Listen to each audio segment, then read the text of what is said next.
June 2022. A hotel room outside Oxford. Under police supervision, Arion Kurtaj is 17 years old, on bail for hacking Nvidia and BT. His laptop sitting in an evidence locker 40 miles away. The room has a television. The television has an Amazon Fire Stick. That is all anyone left him. He picks up his phone. He connects to a cloud server. He starts typing. Police took his laptop. Nobody thought to take the TV. Within hours, he is inside Rockstar Games' internal Slack, the company building the most anticipated video game on Earth. He posts a message to the engineering team. If Rockstar does not contact me on Telegram within 24 hours, I will start releasing the source code. Nobody answers in time. What does a 17-year-old do with 70 gigabytes of someone else's most guarded secret? And what happens when the system meant to contain him only ever thought to take the laptop? 8 months earlier, Kurtaj is part of Lapsus, a loose, mostly teenage hacking collective with no headquarters, no hierarchy, and no motive beyond proving it can be done. In February, they breach Nvidia and leak its source code. In March, Samsung, then Okta, then Microsoft. By the time British police arrest him, Lapsus has humiliated 4 of the most secure companies on Earth. He is arrested in January 2022, again in March. Each time, the same routine.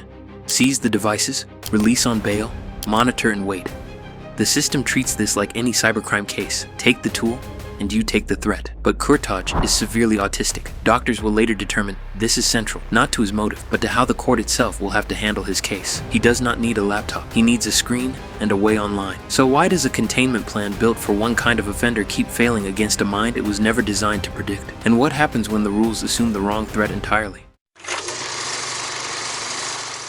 The setup is almost absurd in its simplicity. A hotel television running a streaming app, a mobile phone acting as a keyboard and mouse through a remote desktop service, a cloud computing account that needs no physical hardware at all, only a login and a connection. Kurtaj reaches a virtual machine he configured weeks before his arrest. From there, he pivots into Rockstar's internal network, using credentials harvested the way Lapsus always works. Not malware, not a 0-day, but one employee's compromised access. He moves through internal chat channels. He finds engineering documentation, unreleased gameplay footage, and source code fragments for Grand Theft Auto 6, a game Rockstar has not even officially announced. He copies what he needs. Then he sends his message and waits. 24 hours pass. Rockstar does not respond the way he wants. What does a kid with no laptop, no office, and no team do when a multi-billion-dollar studio refuses to negotiate? And what does he have left to lose? Kurtaj posts the files himself. 90 video clips spill onto GTA forums. Car chases, shootouts, early character models, robbery sequences. Source code fragments follow. The footage is raw, unfinished, unmistakably real. Within hours it spreads to Twitter, Reddit, YouTube, clipped, reposted, dissected frame by frame by a fan base that has waited years for any glimpse of the game. Rockstar's parent company confirms the breach publicly. The statement is careful, controlled, extremely disappointed, but the leak will not affect development. Behind it, engineers audit every system the intruder touched, trying to determine how deep he went. GTA Forums removes the clips at Rockstar's request.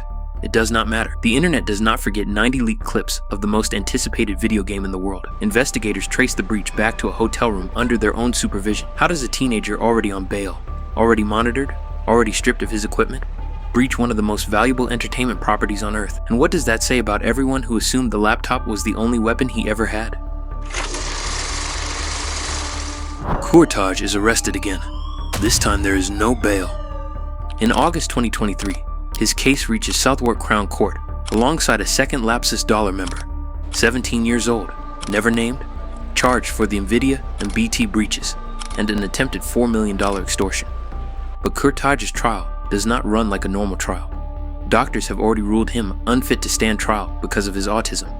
So the jury is not asked whether he understood right from wrong the way the law usually demands. They are asked something narrower. Did he commit the acts, and did he intend to commit them? The jury says yes. His co-defendant receives an 18-month rehabilitation order and a ban on using VPNs. Kurtaj receives something else. Not a fixed sentence, but a hospital order with no end date attached. The court has heard he has been violent in custody. Dozens of reports of injury, of property damage. So how long does a court hold someone it cannot release? And what does it mean to call someone contained when no one can promise the containment will ever hold?